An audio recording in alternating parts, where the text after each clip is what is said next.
in just a second.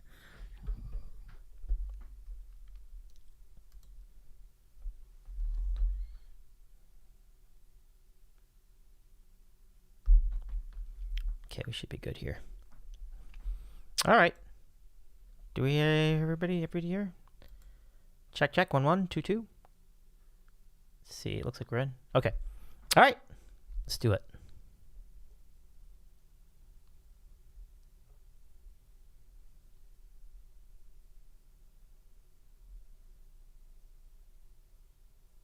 Doc Rivers continues to time and time again not get it when it comes to getting. Oh! Let him play! You bet one bone to win 19. What site do you use where you can actually bet $1? They let you do 50-cent bets. Oh my goodness gracious. Yeah, literally, like he dropped Superman down like the drain, comes out, like, God damn it, Superman. I don't know, honey. I don't know where he got that from. From Los Angeles, this is Dave in the City. Part of the Dit Cow Sports Network. Now, here's Dave Medina.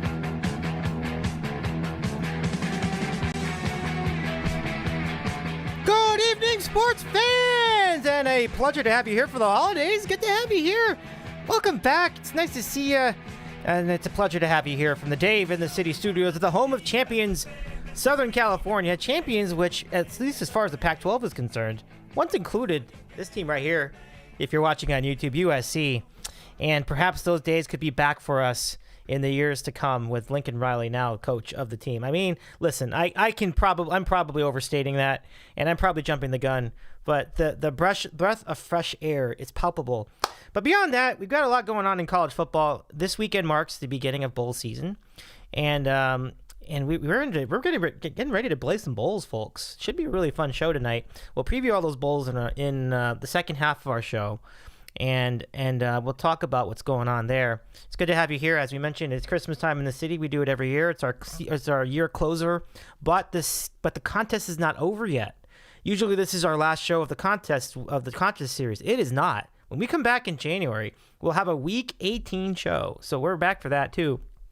So all in all, it's going to be a really good time. Not much to talk about as far as football. In a lot of ways, it was a rough weekend. A lot of blowouts. Every freaking favorite seemed like they covered it until finally the Rams covered their game and won outright against Arizona. In college, the only game to speak of was Army-Navy. It was a classic. It was a great game. Got to give it to them. And I felt good about the possibility of it being close. It was really interesting how that worked out. But I will say, I really blew it when it came to picking the winner. I thought Army was going to win that game, and they actually lost outright. So give it to Navy. What an upset. So with all that on the table, we're ready to give you our latest from the world of football. And the contest continues. And the contest continues. Let's hit it. All right. Football picks week 16. I'm ready to do this. Let's go. So we've been off for a week, and we're back. And if we go back to week 15, it was a good week for Ron in New Jersey, and I know he needed it. He's been having a rough year, so I'm happy for him. Ron went 3-1 in picks last week. And everybody else went 2-2. John, Andy, and I all went 2-2 for the week, which is not bad. At this point of the year, you don't want to lose ground, so that's probably a good spot to be. Tom's guest picks went 3-1, which is good because the guest pickers were having a tough year too. And Tom's picks weren't that great up until this weekend, so I'm really glad that it went well. I think one key reason for that is because the week was entirely NFL picks, so I think Tom has done a good job with that scenario, and it gives us these standings after 15 weeks. It is John still at the top at 33-25. Andy is in second place at 29-29. I, Dave, am in third place at 27-30-1. It sure doesn't feel like that. I feel like I've had a bad year, but nevertheless, that's the record. Oh, and Ron, I didn't update that. What the heck? Ron is 26. 26, 29, something else. I swear to God I updated that. Oh, anyway, Ron's in last place, and the guest picks are 23, 33, and 2. So that's where we are at football picks so far tonight, and we're ready to talk some football with you guys. So it's going to be mostly NFL talk. Mostly COVID talk too. Yikes. But away we go. Let's start it up, and we'll bring in our friends and get this show on the road. I am really excited about the Bowls this year, and it looks like we've got some good matchups this time too, which is like definitely. I don't remember last year being very good at all with a bowl season, but I think we'll have an improvement upon whatever that was last year. The playoff looks very, very fresh. And we have fresh blood too. So, I mean, I'm just kind of I'm chomping at the bit to get to the college section of the show, because the NFL section was really, really unimpressive, to be completely honest with you. There were a lot of bad matchups, and they played out as we expected. So let's start and introduce our friends. And John, I'm going to go to you first. Welcome back to the show. How's it going tonight, my friend? What's going on, Dave? Yeah, it's good to be back. Had a week off there, but hung in there with our NFL picks last week, 2-2, even though we had some horrible beats, which I'm sure we'll get to in a little bit. But man, some of those games are rough. But yeah, it's good to be back on and got a full bowl schedule this year. Last year was just obviously because of the whole COVID situation, and just teams were done for the season. They didn't want to play anymore. But bowl handicapping is very interesting this year because of all the coaching changes and transfer portal and everything else. It's just like it's pretty crazy, even more so than usual, I would say. So excited to get into some of the games, and Friday afternoon at noon, we were there for the Bahamas Bowl. That's for sure. Yeah, we will definitely be there for the Bahamas Bowl. And Andy, hello, how's it going? I see you are. What's new with you, my friend? Oh, you guys kind of just already laid the groundwork, ready to blaze some bowls. Dave, you mentioned last year the bowl schedule. I mean, it was kind of convoluted. Everything was just kind of like thrown together. I don't even remember if there were fans in some of these stadiums.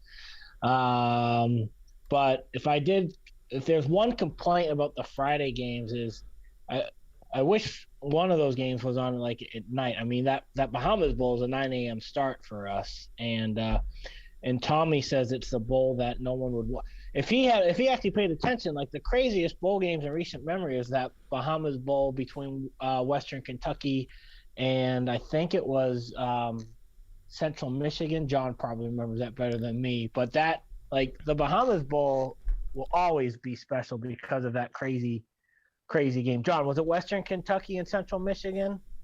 Yep, that's correct. Yeah, that was just a bizarre. I think it was like 49-14 in the fourth quarter, and they came back to Western Kentucky scored on just a crazy Hail Mary lateral play, and then they go for two, and they didn't get the two. So if you bet with the spread, you lost. It was like you lost but you won situation. Like you didn't feel good about anything that happened. So that was a rough one. And then I think there was a crazy total a couple of years ago that these people talk about, like it was just busted out of like an over hit out of nowhere. Like there's all sorts of crazy touchdowns. I have to look into that one more. I think it was Florida International and Toledo. But yeah, the Bahamas Bowl craziness in the Bahamas. Yeah, exactly. So Tommy is just lost as usual. Very lost. Like there should be a 30 for 30 special on that bowl. It keeps going. Yeah, it wouldn't be the first time either as far as Tommy's concerned, but all good. Good to see you guys again. I'm pretty juiced up. No representation for my team in the bowl, which is a relief because they've been terrible at bowls. I could go back to when they played Ohio State in, I think, the Cotton Bowl. That was about 5 years ago. They were garbage in that game. That was an embarrassment.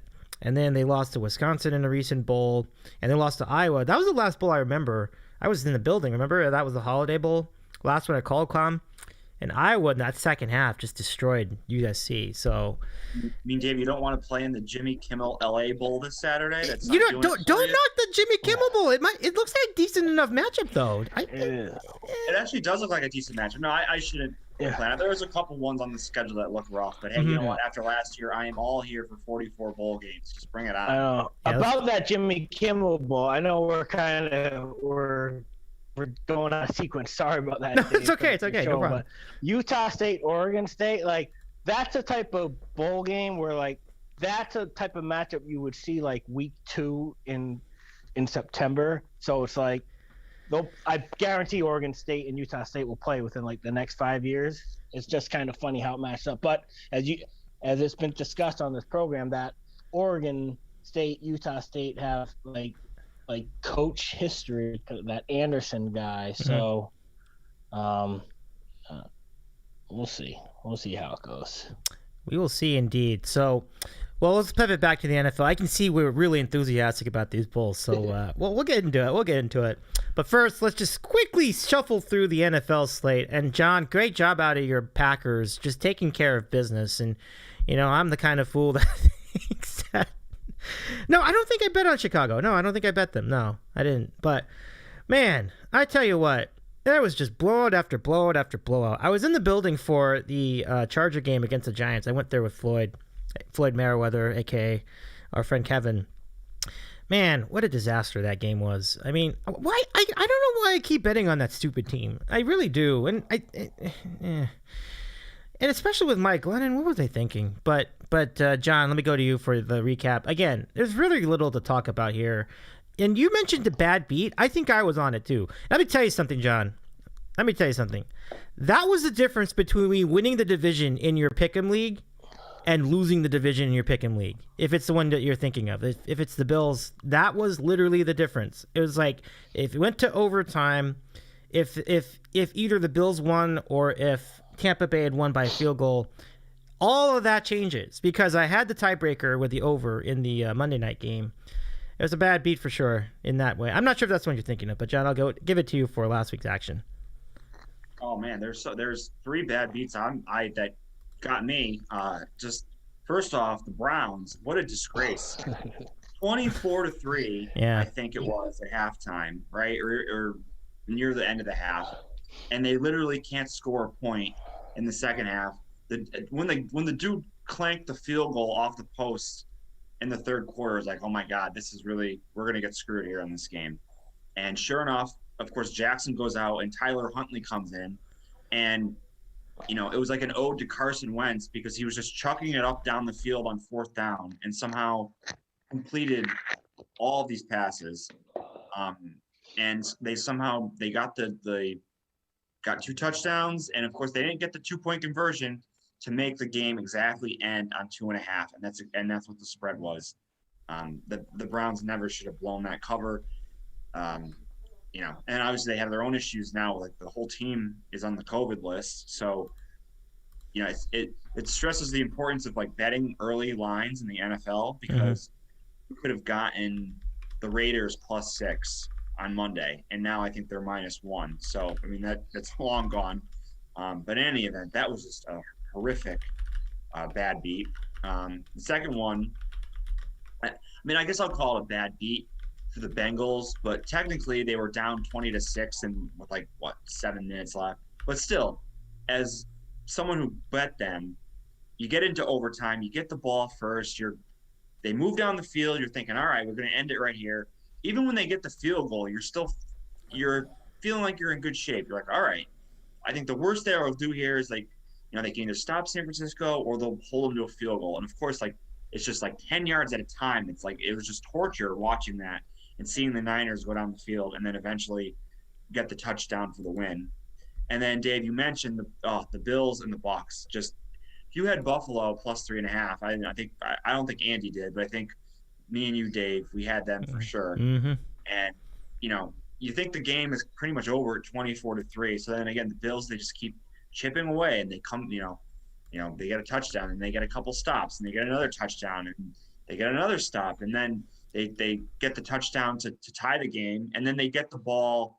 They get the ball at the end of the game into the red zone, and they can only kick the field goal. And I'm like, oh my God, this is really going to go into overtime. And just the way things have gone for some of these games, you almost expected at that point. And the blown coverage, he finds Perriman, and they go all the way for the touchdown, and the Bucs -3.5 comes through, and that was just really on top of already happening with the Browns, and then to have that game happen, that was pretty rough.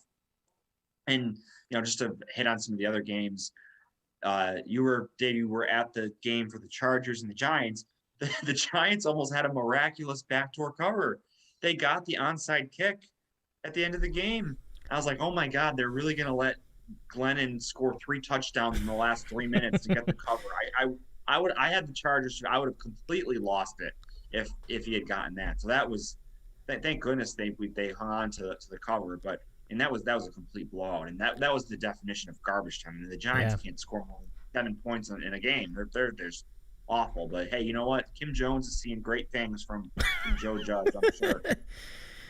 Can I interject for a second? Because I got, Kev Floyd showed me a tweet from our friend Parcells falling out, and he said that the Chargers have one of the worst defenses in the NFL, and yet they ran the ball like 6 times in the first half. Why are they not running the ball more? What the hell is that? I don't know. Yeah. The next thing is I was kind of hoping that Glennon wouldn't play, so we get to see Jake Fromm play for the Giants. That would have been interesting. Yeah. Remember him from Georgia? But I do. So some of the other action of the day. If the Packers didn't have to play special teams, they would have won that game 45-10. I mean, every single special teams mistake you could think of, they made. I mean, they muffed a couple punts. They gave up a punt return touchdown. They kicked the ball off out of bounds. They allowed an onside kick that almost allowed backdoor cover.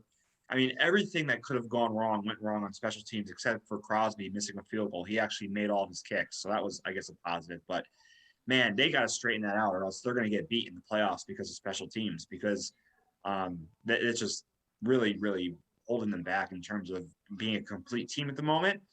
Rodgers is amazing, obviously. The Packers general manager deserves some sort of award for picking Rasul Douglas off the waiver wire. Like, the dude gets a pick 6 every week. It's just unbelievable how he has turned into this ball hawk player. He's a perfect addition to the secondary. But yeah, other than special teams, that was not much of a game. And then Monday night, the Rams, Kingsbury continues to be a fraud as a home favorite. So we all know that. And, just from the start of the game, they looked just off. Murray was under pressure, and they couldn't really get anything going. And the Rams really were running the ball well, and that really sets up their kind of play-action game. And finding Kupp and Beckham and Jefferson, and just a very impressive performance from the Rams. Arizona is going to get back on track here against Detroit, but they have a couple tough games coming up after that. So I think the 1 seed in the NFC is clearly going to be either Green Bay or Tampa Bay. And, barring major injury, I think you're going to see a rematch in the championship game in late January. So, obviously a long way to go, but that's kind of where things are trending. I guess in the early games, there really isn't much to say. There was just huge blowouts everywhere. I mean, Washington almost made that miraculous comeback, which would have been nice. If their stupid kicker had made that extra point, we could have gotten a push on the +6 at the end of the game. That was just another kind of bad beat, which was awful. But they really didn't deserve that cover. I mean, they just played horrific from the start of the game, and the only chance they had because of it was Dak's just awful interception. And the other games were just boring. I mean, Urban Meyer could not look any less interested in being on an NFL sideline.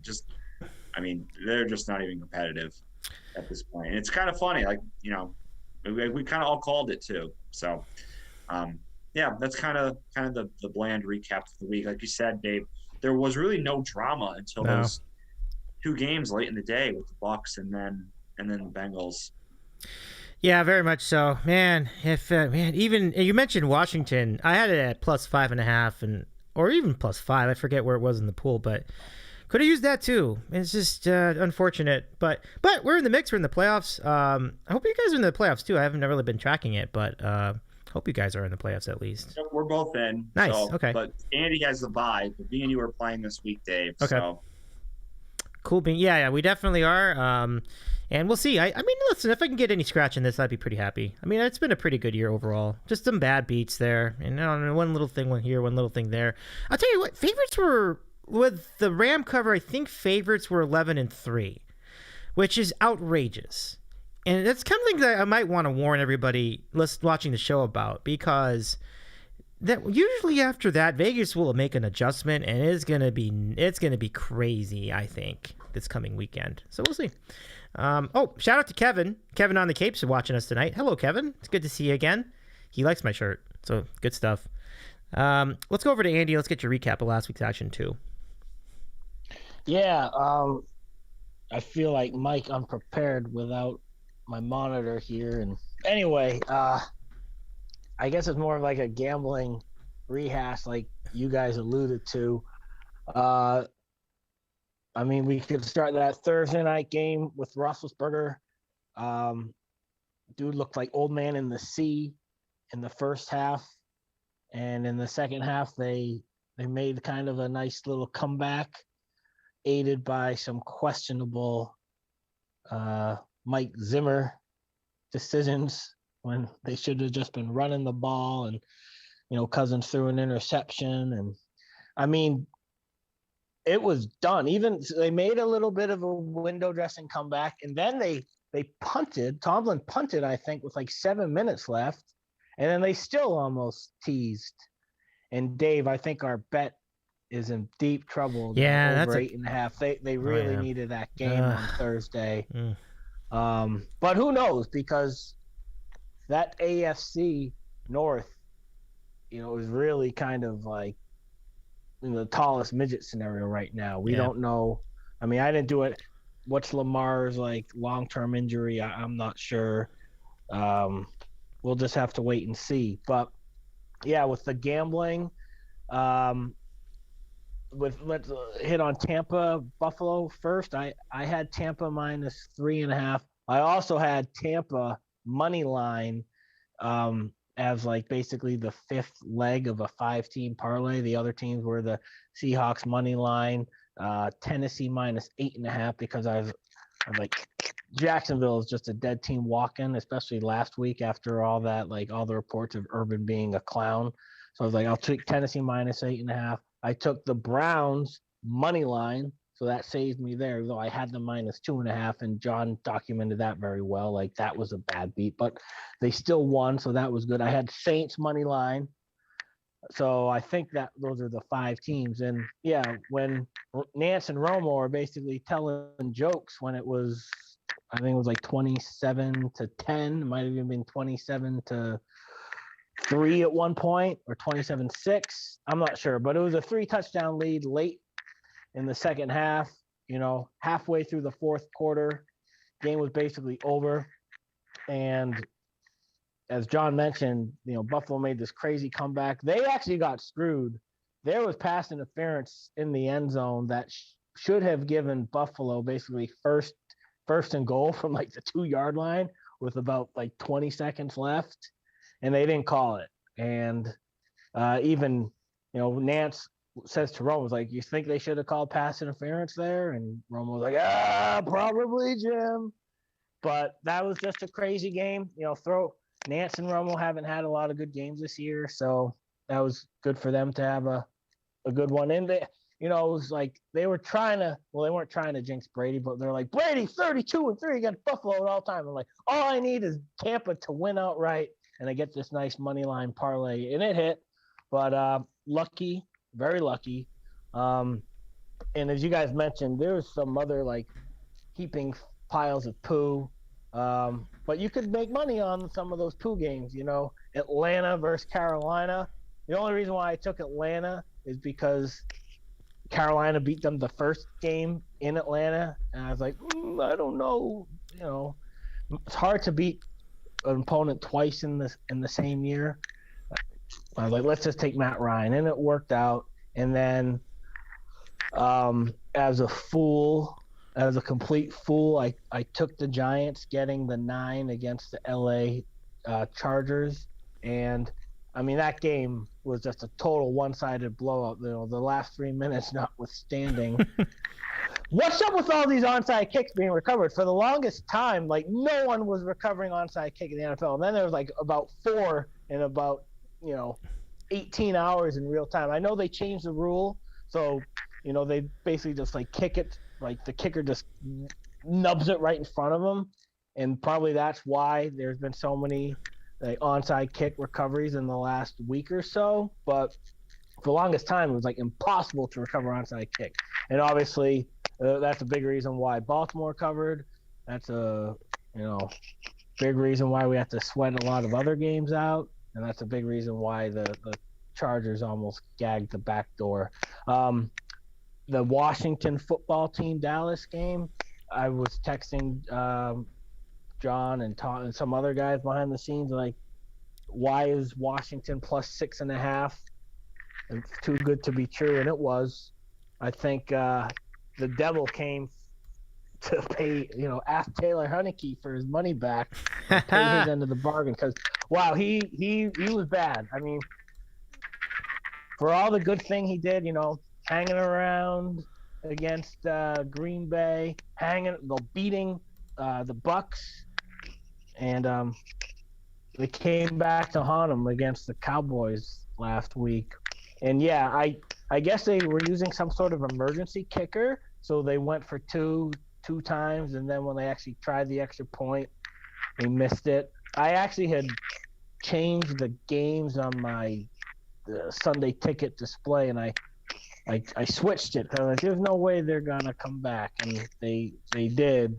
They didn't cover, but as you guys mentioned, it was a kind of a ho-hum game, ho-hum bunch of games. The only excitement really was the last couple minutes of the Raven-Brown game, the last 6 minutes of the Tampa-Buffalo game, the last couple minutes of the Sunday night game with the Packers and the Bears had some spread implications. The Bengals 49ers game, the Bengals did everything wrong in that first half of the game, and it was like, this is why the Bengals are the Bengals. And yet San Francisco really couldn't take advantage of it. And then in the last 8 minutes of that game, Cincinnati comes back, but they couldn't really. They didn't win, obviously. They kicked the field goal in overtime, and then they let Jimmy G go down the field. And that's a bad loss if you're Cincinnati, and they have another tough game against the Broncos. You have all these like 6-6, 6-17, 7-16 teams, the AFC going to be playing one another. And then we were on the right side of the ledger with that Monday night game with McVay over Ryan Gosling. Great game out of Matt Stafford. Kyler Murray did not look good. I'm not everyone's questioning the Cardinals now. I think that's a little knee-jerk reaction. I think it's all about, as you guys have always mentioned, you have a lot more confidence in the Cardinals when they're an underdog than you do when they're giving points. And the Rams were a very desperate team, and they got another, I don't want to say it's a big game against Seattle. Seattle's the other desperate team. Seattle will be desperate on Sunday against the Rams. And that's, we're getting close to crunch time here in the NFL with the 17 games instead of 16, which is still taking time to get used to. No, it definitely is, but this is kind of something I did worry a little bit about with the expanded schedule. I wonder if you might have more of these roughshod games. I don't know. Let's not spend any more time on this week. Let's get right to the picks. And with that in mind, we go to our leader for the season, and that would be John in Connecticut. And John, we're ready for your week. What are we looking at here? Week 15. Wow.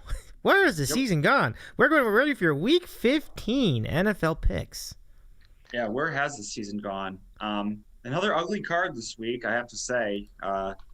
Lots of big spreads, and then obviously there's just so much uncertainty with all these teams putting players on the COVID list, and who the heck knows who's going to be playing by Sunday with a lot of these games. So we'll just try our best here to get some picks. I'm going to start off with the Steelers, Dave, and we're going to take them plus 1.5 at home against the Titans. Obviously, you guys just documented it, how the AFC North is completely up for grabs. Any one of these teams could break through and win the division, really. That was a pretty important loss for the Steelers in terms of the division, because they have that tie, which might hold them back here at the end. But they're just such an enigma of a team, in that they could go down 29-0 or whatever it was, and then still have a legit chance to win the game at the end, because they just play so up and down. But you always like taking Tomlin in an underdog spot. I do think their defense is pretty good, even though it really didn't show it on Thursday night. But I think their offense kind of put them in a bad position for a lot of that game. But in general, I think their defense is pretty good. This Titans team has really not played well offensively since Derrick Henry went down. He was basically their entire offense. I know they won 20-0 against the Jags, but the Jags are just completely done.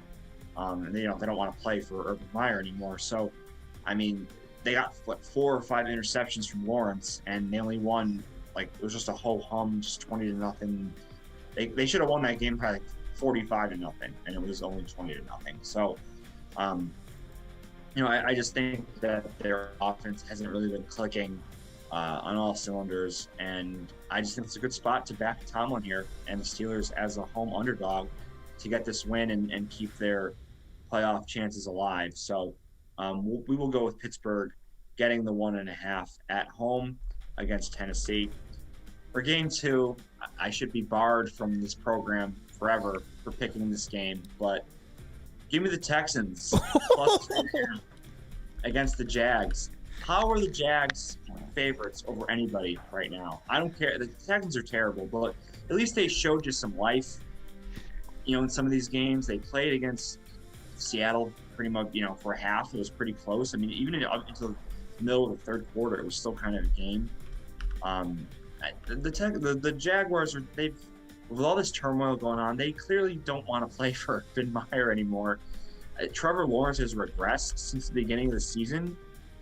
If anything, the Texans do well. Their pass defense is okay. So, honestly, this game might be like, remember the Bills-Jaguars game last month? It ended like 9-6. I might bet a prop on this game. There will be no touchdowns scored, because I could see this being the same thing, like 9-6. And, give me the team getting 3.5, who actually is kind of still trying, over the team that is here. So, Texans plus 3.5, Steelers plus 1.5. Probably the ugliest picks I'll make all year. Week 15. Let's go. All right, John. Good luck, and thanks for the picks. Yeah. Boy, that is. I don't actually disagree with the Houston pick, actually, because you're right.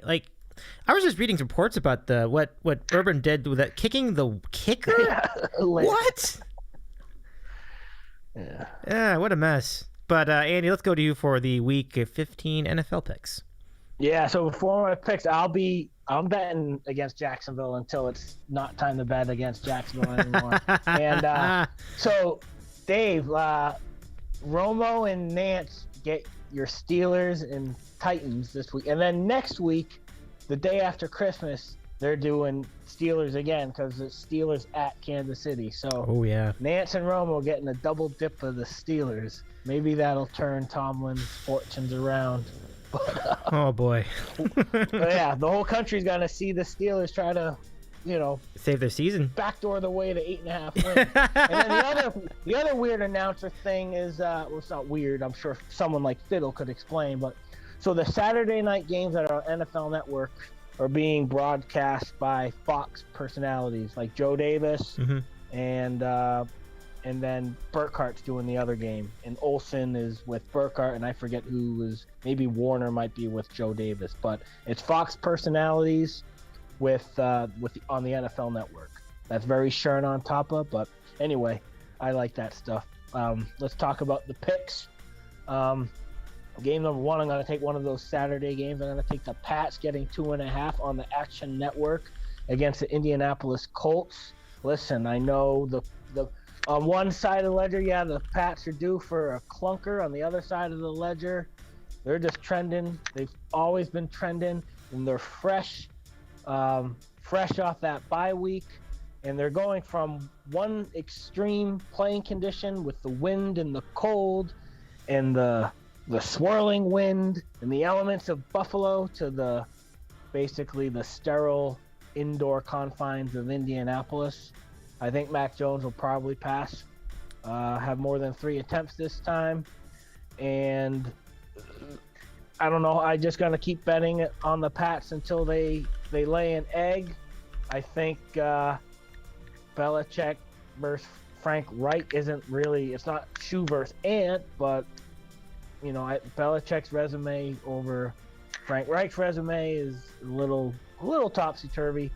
As we all know, I'm not a Carson Wentz guy. Obviously, Carson Wentz isn't really the engine that propels the Colts. It's the running back. I think Belichick will find a way to kind of keep Taylor in check, per se, and maybe force Carson Wentz to do some of the stupid things he was doing in the beginning of the year. Remember, the Colts were their own worst enemy in the beginning of the year. I think at one point they were like 2-5 or something like that. So, the tough stretch game for the Pats, between the 2 games against the Bills, one that they already did, this game against Indianapolis, and then they end the season with Jacksonville in Miami. But just the way everything's kind of shaped up for the AFC, the 1 seed is within their grasp. So, eye on the prize. Maybe Mac Jones airs it out a little bit more. Give me the Pats getting 2.5 against Indianapolis, game number 1. And game number 2, I'm going to take the desperate Seahawks team. Why? I don't know. Because the Rams just might be overlooking the Seahawks after that big win against Arizona. The Seahawks are basically a carcass. They were 3-8. They pulled the game against San Francisco out of their fanny. And then they did what they had to do against Houston to keep their season alive. There's no guarantee 9-8's even going to get them in the postseason spot, but they can channel their little inner New York Mets, I believe. 1, 2, 3, let's do this. They have feelings. They have pride. They have egos. They want to compete. Everyone's writing Pete and Russell off. This is the end of the era. Pete's going to go somewhere else.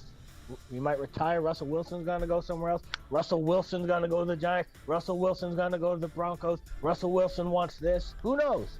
But as we do know, they got 4 more games to play as a Seahawk. And they're getting 4.5. The Rams and the Seahawks usually play tight games. This was the game in the early part of the year where Russell hurt his little big finger, and Geno Smith almost gave them the back door, but that game was pretty close before Russell got hurt. So you're getting 4.5. The game's in Los Angeles. I think the Seahawks are just going to have to be pretty one-dimensional and throw the ball a lot. Rams might have I know Ramsey was out last week. I'm not sure what his status is for this week, but I don't know. I think if the Seahawks can force Stafford to do some careless things, and if they kind of overlook the Seahawks because, they're 5-8, I think the Seahawks could maybe surprise the Rams. I'm not saying they're going to win outright, but I think they can keep it within 4 points. 21-17, 24-21. You're going to win that bet. Give me the Seahawks plus 4.5. Love it, Andy. Hey, all you got to do with the Seahawks is look back to the game against the 49ers. Everybody loved the Niners. They're giving points, and you're like, they're totally going to win. They got humiliated. So you told. I mean, I took San Francisco on the show. I was like, Seahawks are dead, and now I'm giving myself a little funhouse. Right on, Andy. Let's go to the rest of the picks, and they come from our friend Ron in New Jersey, who sends them via the text along with some Christmas greetings to all of us. Let's go and take a look at what he's got here on the program. All right, so Ron's picks to roll out the guest picks. To round out the panel picks tonight, they are the following. Okay, so game number 1 for Ron, he's going to go with the Cowboys giving 10.5. I need to rewrite something here. Giving 10.5 at the Giants. And if you saw the Giants on Sunday a week ago, or last week, let's say, there doesn't seem to be much of an argument against that. It appears that Glennon is going to start the game, which I think is unfortunate. They should probably go with Fromm at this point. I don't really see what they've got to lose.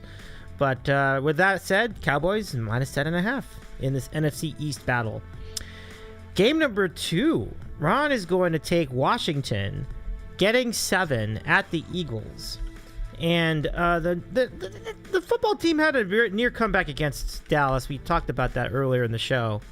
And they can be gritty and they can be gutty. We'll see if that holds up against the Eagles, who I think the panel is very down on. They're not, and rightfully so. I just think they're probably not that good, but they've had some wins anyway, just because they've just been scummy enough to hang around with some of these teams. So Cowboys minus 10.5 and Washington plus 7 for Rod in New Jersey. The picks for Week 15. And that brings us to my picks. And let's see what I got this week. And like I said, I've been having a pretty bad year. I had been saying like that the NFL picks are going better, and then last week happened. It was rough. I think I ended up with 2-2 here, but I was just fleeced everywhere else because favorites just keep covering. So I think things are going to happen here. So I'll give you my picks. Here we go. And, John said he should be kicked out of the show for picking the Texans. I should be kicked out of the show, too, because I'm about to pick the Giants again. Why would I do this? I'm going head-to-head with Ron with Giants plus 10.5. And I'll tell you why. Because, A, I think if they actually did decide that they would actually try running the ball, they might actually get somewhere with it because Saquon's pretty good. And number 2, the Cowboys always get like 3 to 4 points too many points anyway. It's a division game. It might be cold. I didn't check the weather, but it's probably going to be bad weather. I'm going to give it a chance. The biggest reason I would take the Giants is because no one's going to give them a shot. It's stupid, but it probably makes sense in the context of an NFC East game. So, no real argument here, but I'm going to be stupid and take the Giants anyway. I don't know. We'll see. Game number 2, I feel a little better about. I'm going to take Washington plus 7. We will go checker on a checker with Ron's pick for his second game. And we like them plus 7 against the Eagles. So I broke that down already. I wouldn't. Yeah, it could be an interesting game. We'll see. I mean, Washington was able to muck their way to a win.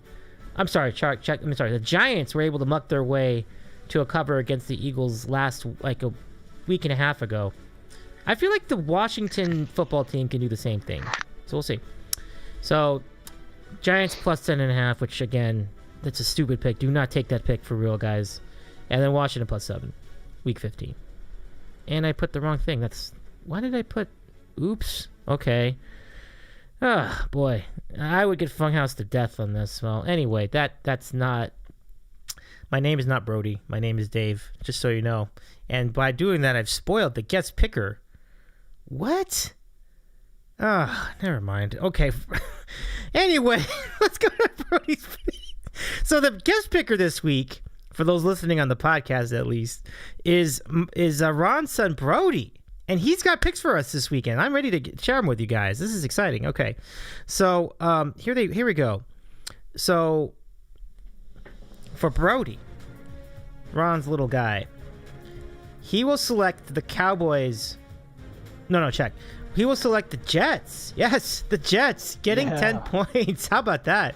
He's going to go with the Jets in this game against the Dolphins in Miami for game number 1.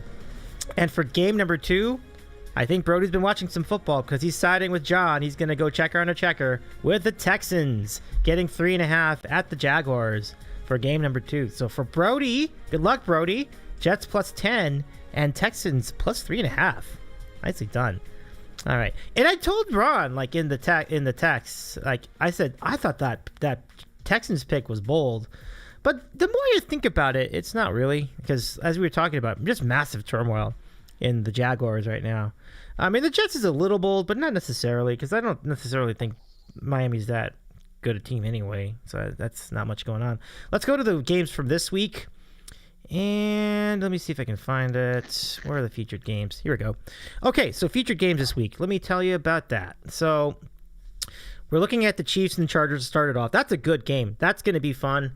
That's Thursday night at 8:20 on Fox or NFL Network.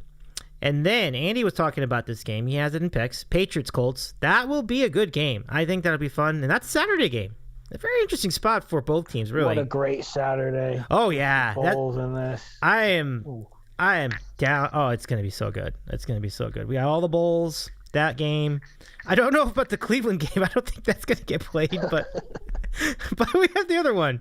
So Sunday we rolls around, and then we got Titans Steelers. So Nance and Romo, I've learned the error of my ways. I featured you on the screen.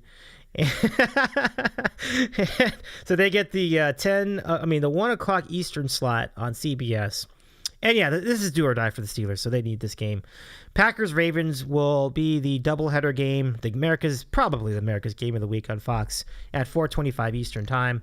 I'm pretty sure that Buck and Aikman will be involved in that game too. And the Saints versus the Bucks. I know the Saints they really aren't a good team, but I still think this could be a very interesting game for Sunday Night Football at 8:20. I don't sell the Saints short. I just think that something could happen. I'm assuming that Taysom Hill will start again, which could mean absolutely anything at this point. So there you go. That's week 15. It's surprising. It's not great, but you do get 5 pretty interesting games on the board. And John, I'm going to give it to you for your thoughts on this week's action. Yeah, starting off with a good one on Thursday night. Should be a lot of points in that one between the Chiefs and the Chargers. Herbert's just been fantastic, really, all year. Continues to prove what the hell were they doing with him in Oregon. But that's not the point.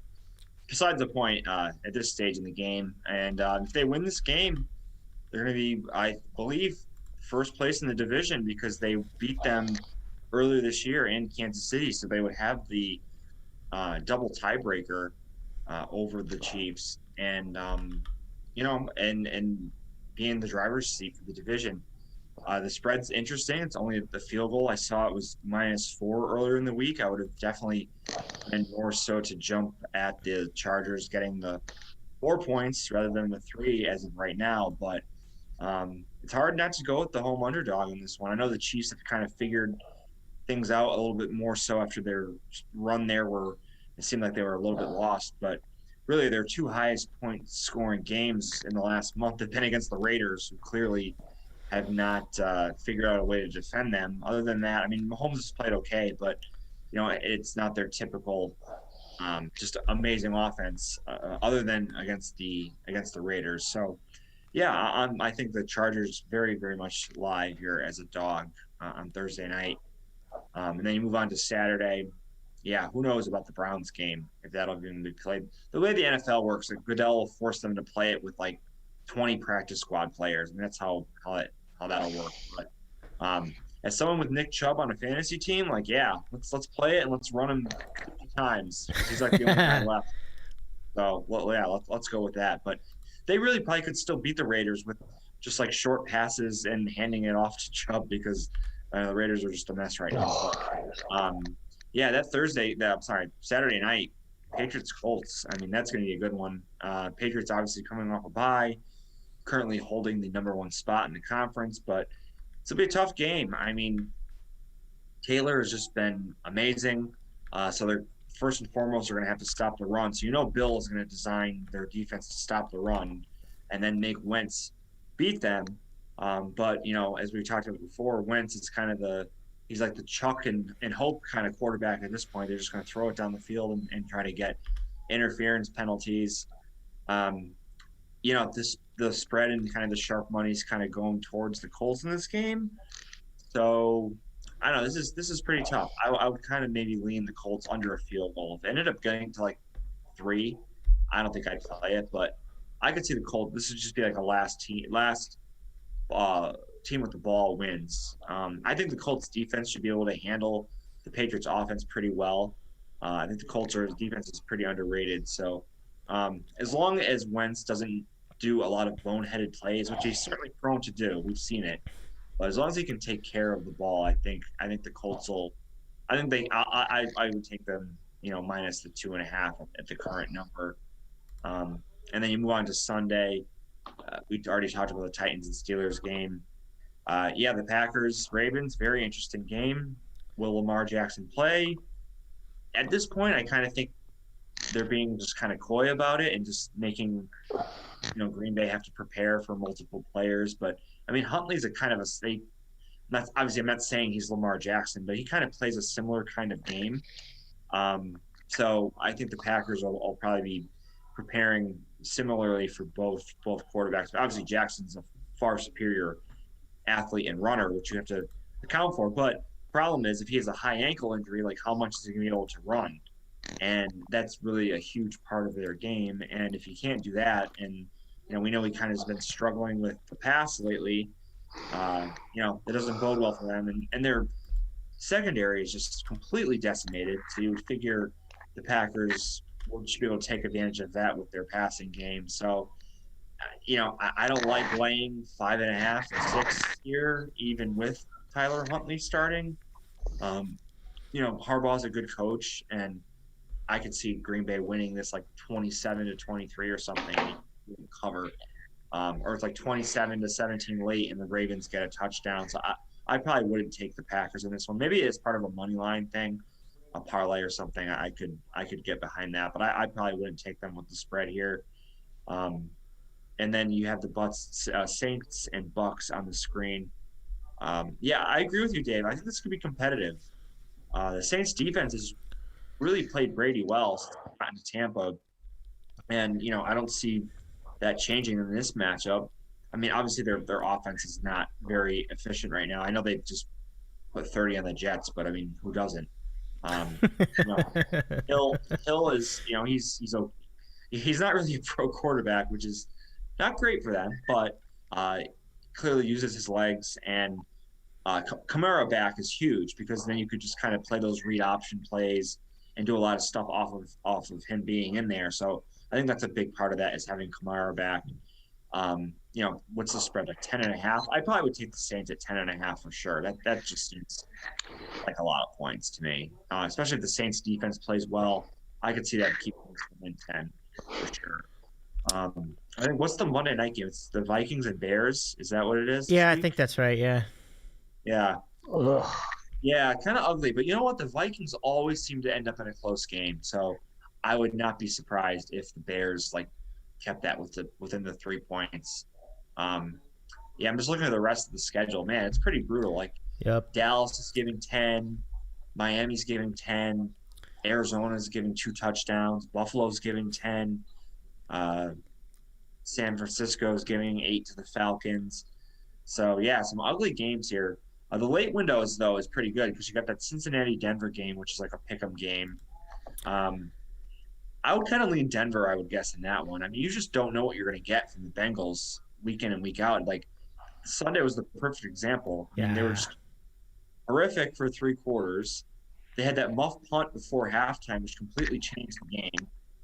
And then they just they came to life for the last 2 minutes to tie the game.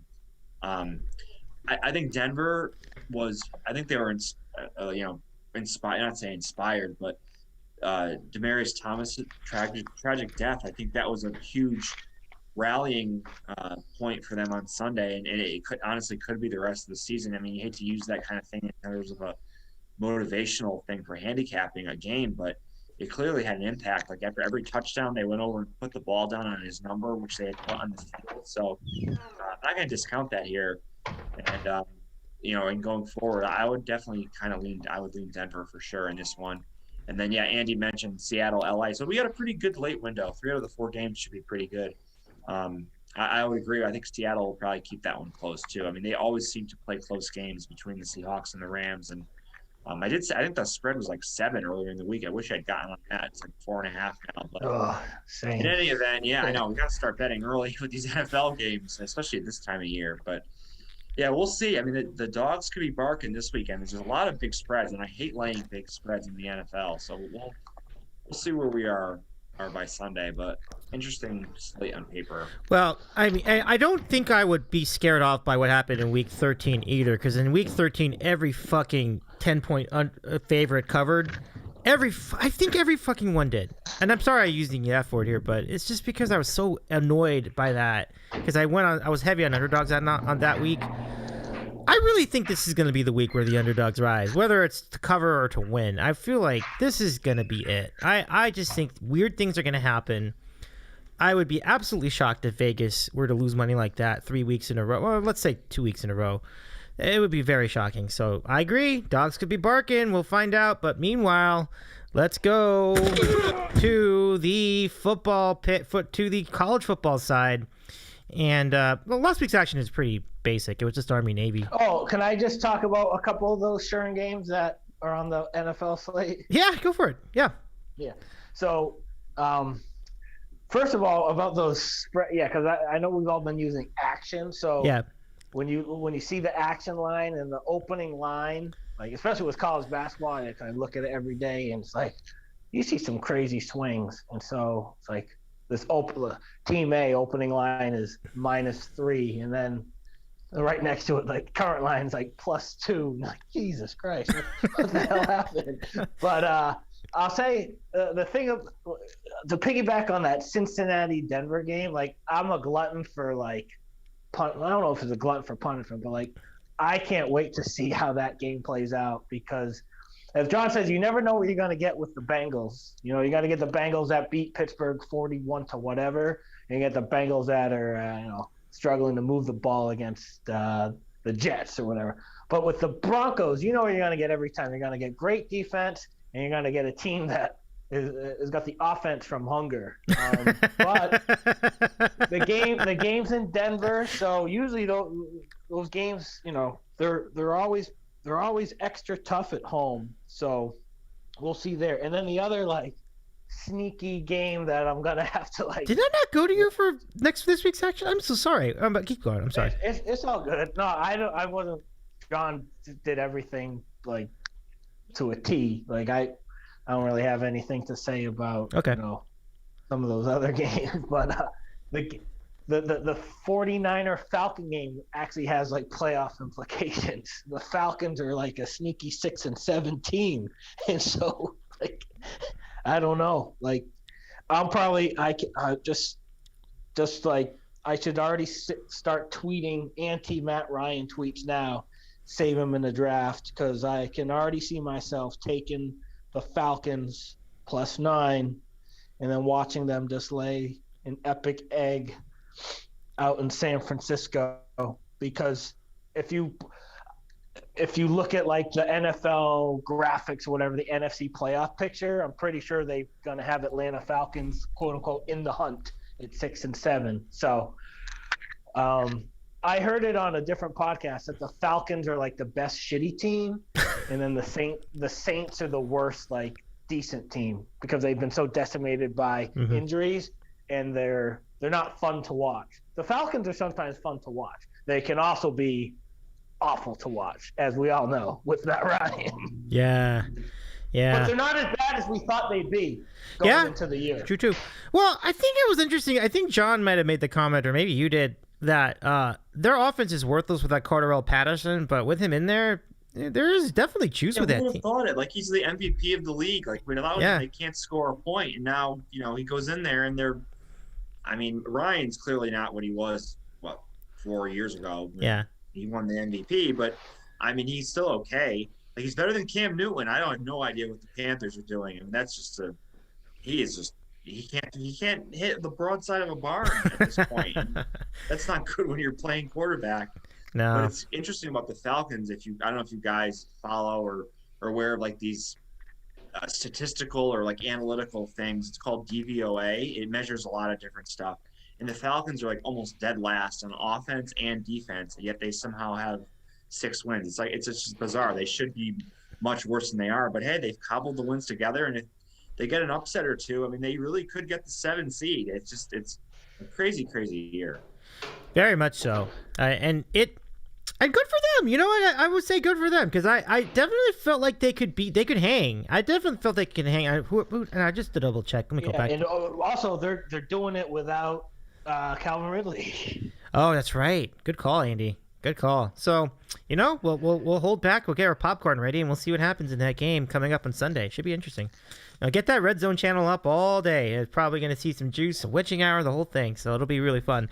So that'll do it for NFL. And let's now move ahead into college football and the bowl season. Yeah, let's go back and let's get to it. So we have the bowls coming up this weekend.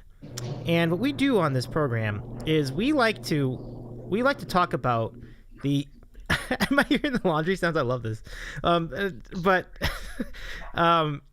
we talk about what's happening. We give our bowls that we like, and they used to set cap it at 5, but we have like a lot of time tonight, so we could do as many as you want. And the bowls we don't like outside of the New Year's Six, and we'll talk about the New Year's Six in a separate like mini segment later in this program. But if you're wondering what the New Year's Six is, I have it for you here on screen if you're watching on YouTube. So for those of you watching in the YouTube simulcast, the featured games from the New Year's Six are as follows, and they look like this. So you've got our playoff games first, and they're pretty good. I think Cincinnati, Bama. I know it's I think I saw 14.5. I saw 16.5 somewhere. Bama's favored by a lot, but it could be a good game. I mean, we wanted Cincinnati in this playoff all season. I'm glad they made it, and whether the circumstances are noble or not, it's irrelevant to me. I'm glad they're there. I think that's big. Orange Bowl, Georgia versus Michigan. I mean, we saw what Georgia didn't do against Bama in the SEC championship game. Michigan had a dominant effort. I don't know what to do with that one. We'll talk about that later. Holiday Bowl is not a CFP, a New Year's Six game, but I like it. It's UCLA versus NC State. Then you got the Rose and the Sugar. I did not put the Notre Dame Oklahoma State game in there. I don't know if that's an egregious error. Please let me know. But that's going to be an ugly game. I can't even imagine what's going to happen. I'll pass this note to all you guys before we do our bowl preview, and it's from Ron, and he says, please, let me see if I got it here. He says, just let everybody know that the Kentucky, wait, what was it? Wait, let me double check if I can find it. He says, please just tell everybody that, where is it? Oh, I wouldn't watch the Iowa-Kentucky Bowl if it was in my backyard. So we'll be selecting those games too, of course. So, John, let me give it to you. We'll start the bowl preview. Which games do you like outside of the playoff and New Year's Six? And which games? Shit. I mean, if you want to say that you wouldn't watch the Notre Dame game in your backyard, I'd be happy to hear that too. That doesn't matter. And which games would you not want to watch in your backyard, John? We'll give you the floor now. Well, first off, I don't think we've been on since Brian Kelly gained a Cajun accent of course, down in That's Baton right. Rouge. So I happen to be here with my family.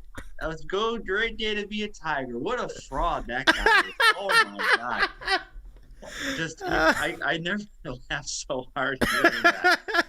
Yeah, I could not believe it, but man, that is going to be fun to follow. You know what? Good content. I would say that. Great content for all of us with him down in LSU. But I digress. Yeah.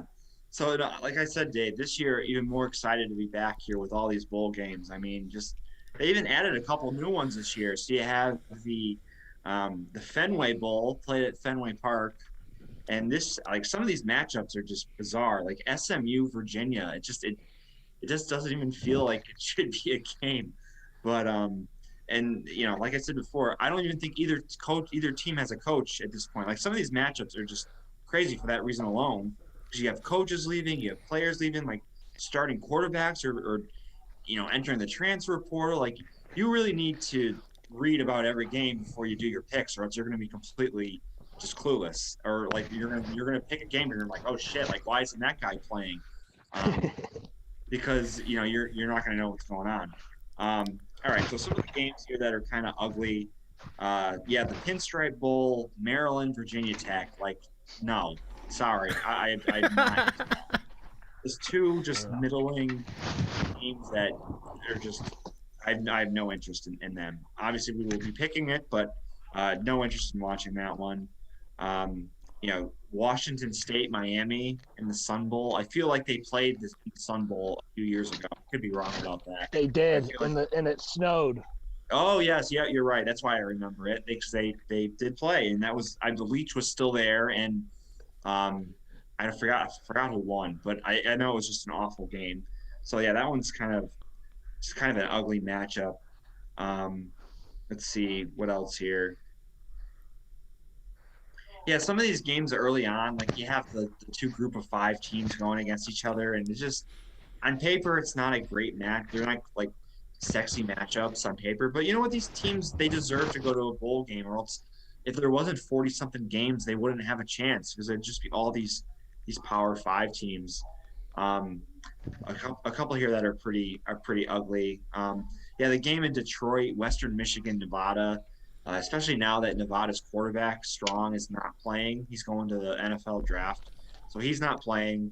Norvell, their coach, left for Colorado State. So they have no coach, no starting quarterback. I think Western Michigan's probably a really good pick in that game. Again, that line probably was like Nevada minus 3 or 4. It's completely flipped. So you kind of had to get ahead of these things. Let's see here. Clemson, Iowa State, another game that doesn't – I don't know. I'm just not a huge fan of – I don't get the appeal with Matt Campbell and that whole team all year. And going up against, Dabo and I don't know. I'm just kind of sick of Clemson. That game really doesn't do much for me. Same with Wisconsin, Arizona State. That's actually in Vegas. So it's interesting. They kind of like switched we talked about it before. The Kimmel LA Bowl was kind of like the old Vegas Bowl, right. The Mountain West Pac-12 matchup. So now Vegas got upgraded, or I guess a new bowl. No, I think the Kimmel Bowl is the new bowl, and then the Vegas Bowl got upgraded to a better. It's supposed to be a better matchup. I don't know about Wisconsin, Arizona State's a better matchup, but yeah, I agree. The Iowa-Kentucky game, that's an eyesore of a game. So I said enough of the games that I don't like. Let's see here. Some games that are pretty good. I actually think that Pitt-Michigan State game will be pretty good for the New Year's Six. And we'll have to see if Kenny Pickett's going to play, because that'll be huge. If he doesn't play, then it's not going to work out well. But I think that could be a really high-scoring, fun game. You don't think the Pitt OC leaving? I'm just being sarcastic, but Whipple, the UMass, he went to Nebraska, the OC. Yeah, that's true. Yeah, it's weird. Like, I don't know how sometimes these changes, like you see them, and you're like, oh my god, I have to go against this team. But sometimes in some instances, it's really not a bad thing, I guess, for some of these guys to leave.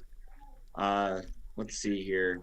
Yeah, any bowl game with like service academies are always interesting to watch, because they're going to show up. So like Missouri and Army, Air Force and Louisville. I can tell you right now, like Army and Air Force, those are 2 picks right there that you got to make. Some of the earlier games, the Western Kentucky Appalachian State game is pretty interesting. That's this weekend, because you have, I think, Bailey Zappi and all those guys are still playing, and App State has a really good defense. So that'll be an interesting matchup. UTSA and San Diego State, that's a pretty good matchup of group of 5 teams. I know San Diego State was very disappointing in their conference championship game, but that's still a good matchup on paper. I'm just looking down the list here. The Sugar Bowl is like Baylor and Ole Miss. That should be a really good game, assuming everyone. Again, I mean, the game is still 3 weeks away, but assuming all those teams play, that should be pretty interesting. Just kind of rambling at this point. I saw the Gasparilla Bowl in Tampa sold out, which is crazy, but it's UCF in Florida, so like all those fans are right there. So that was a great job by those bowl organizers getting those 2 teams together. Not much travel for the fans, and there was the whole thing when UCF was undefeated that one year. It's like, oh well, we're not going to play Florida unless they give us a 2-for-1 deal or something. So that matchup that'll be pretty interesting. And then I think probably maybe the most interesting of the big blazing bowl games, and then we'll turn it over to Andy, is Leach going up against Texas Tech. Ooh. Mississippi State, Texas Tech, and it's the Liberty Bowl. So he's going to want to beat them after what happened and how he was let go at Tech. So, it's a very interesting schedule of games. Even though I said some of these were pretty bad, like of course I'll end up have to bet them all, and we'll have to get them in our full confidence pools. But yeah, definitely some on paper much better than others, and obviously all the coaching situations and transfer portals play a big role in the and how the game like appears in terms of like watchability at this point. Yeah, and that's going to be the toughest thing about handicapping any of these games. As you said the same thing earlier, and so you really have to just wait until the day of the game and then read up on who's playing and who's not playing. It's surprising like how little something like that can make a difference, but it makes a huge difference. So I'm going to have to remember to do that too, because I'm like, where'd that guy go? Where'd the coach go? You're going to forget about some of these programs. and we'll see. So, Andy, it's now time to swing it to you, and let's get your bowl preview, the bowls you like and the bowls you would not watch in your backyard. Yeah. I'm a lot of overlap with what's already been said. Like, you know what's crazy? We're not too far removed from where the only thing you really have to be mindful was with bowl season is like head coaches leaving. And I remember like John was always on top of that, and I'd be just texting him, be like, who do you got in Music City Bowl?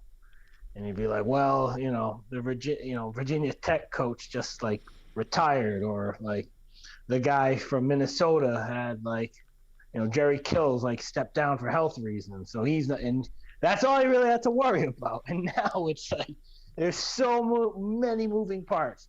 And then it started out with the star players opting to sit out because they don't want to hurt their draft chances. But now it's everything on times 10. Everything's on speed. Everything's on acid now, and it's just we really need to keep an eye on things. And it's so crazy now that even a game on paper like Oklahoma State Notre Dame should have been a good game, and it might still be, but who knows? There's so much uncertainty. In Baylor Ole Miss, I don't want to jinx it. That game should be good, but who knows? What if Corrals? Like, I'm going to sit out. And Baylor, Baylor's kind of done it with just like they don't do anything great. Baylor just kind of does a lot of things pretty good. LSU Kansas State Texas Bowl, that is a game that I probably wouldn't watch on my backyard, but since it's the last bowl game of the year, besides obviously what would the final would be, I will probably still watch it. But so John mentioned that Maryland Virginia Tech game. Yeah, like as we always say every year, it's like I don't want to see Power 5 poo versus Power 5 poo, 6-6 versus 7-5. Like, why can't we just get a little creative and have, like, you could have Maryland play, Georgia State or something, and then Virginia Tech play App State. But Western Kentucky App State will be a good game. I'm down on Western Kentucky because of that game against UTSA, but I'm gonna take Western Kentucky with a little bounce back appetite. I think they can bounce back, as I think all of us here paid attention to that Western Kentucky UTSA game, and Western Kentucky actually made a game of it in the second half, but they started off on the wrong foot. There's really not too many like awful games this year, to be fair. I like the MAC teams, so even this Potato Bowl between Wyoming and Kent State, I'm gonna be into. Now Miami North Texas, that's a game I guess that depends on how big my backyard is, if I'm gonna watch it or not.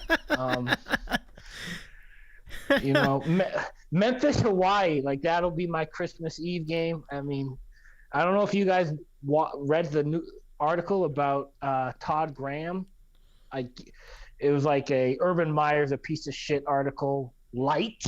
I think it was in The Athletic, but everyone in Hawaii is like, Todd Graham is mean. Todd Graham is not nice to his players, and John probably read, I'm sure Ron already knows too, like the Hawaii starting quarterback transfer to San Jose State. You guys see that?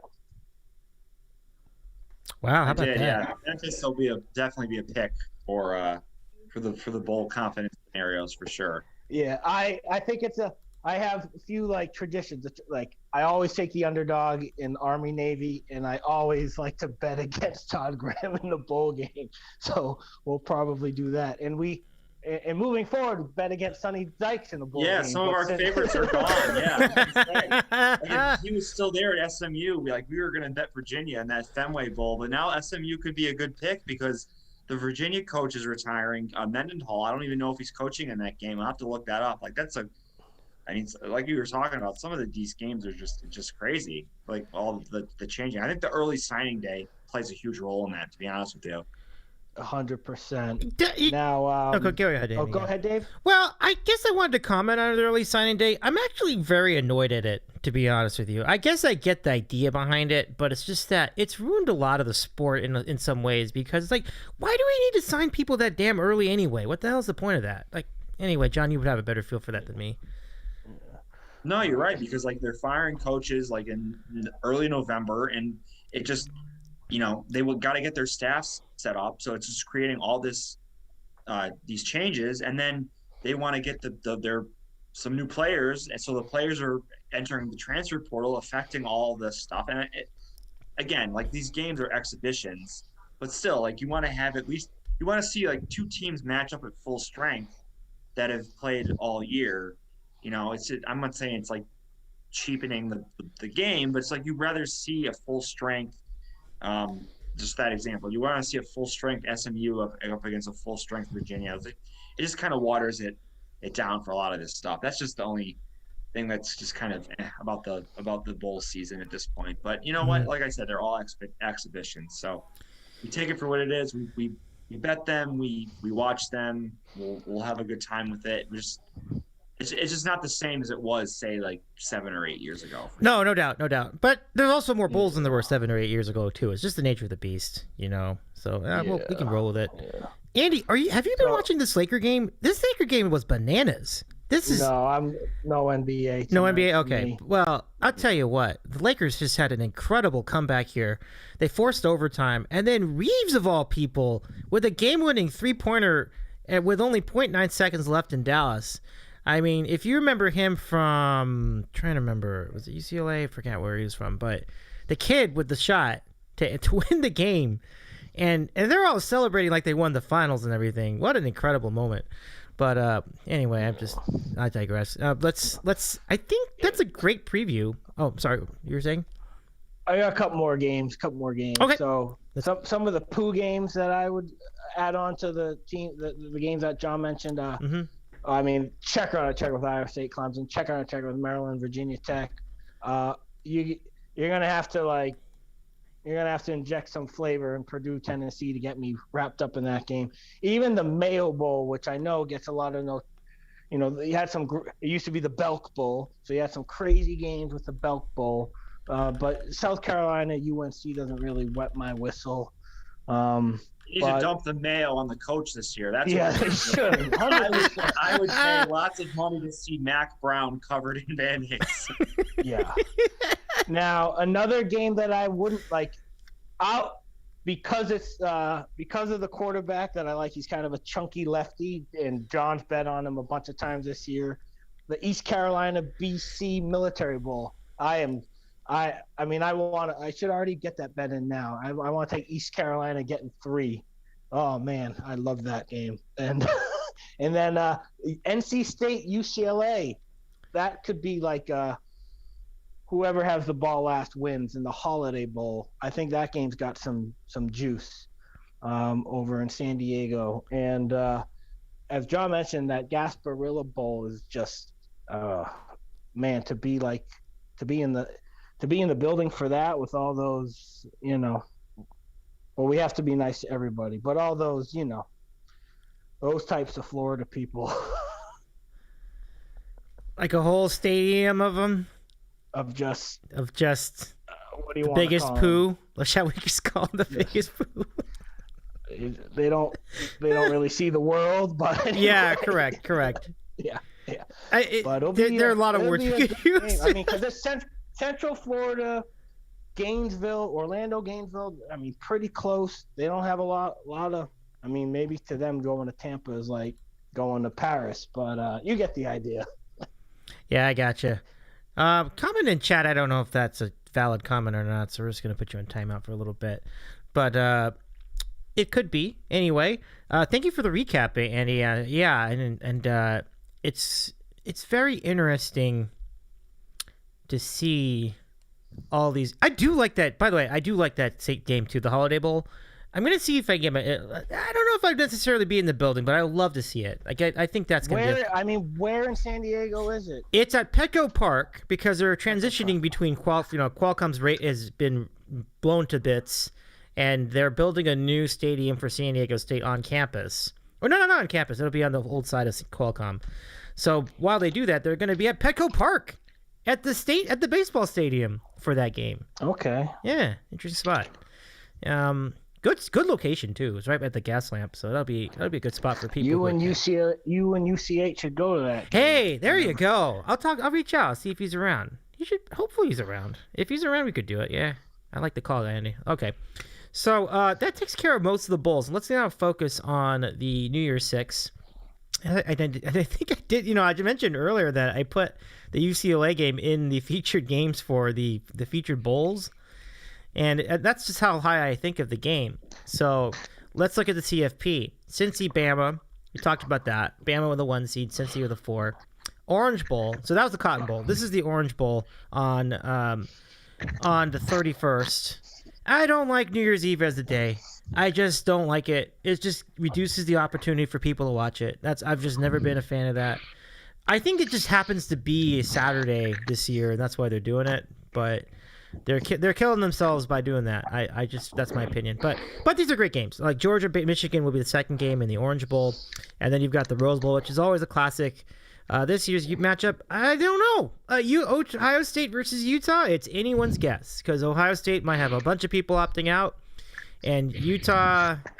I mean, they won the Pac-12. I assume they're going to be playing well. I assume they're all going to play. We'll see.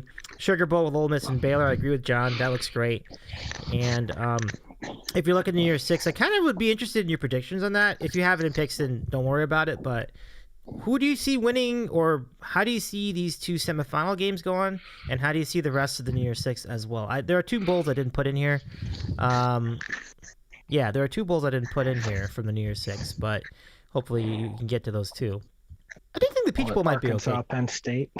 Yeah, I think that's one of them. Yeah, and then I mentioned Notre Dame, which I just not. I mean, look, I'll be rooting for Oklahoma State, but that's going to be an ugly game.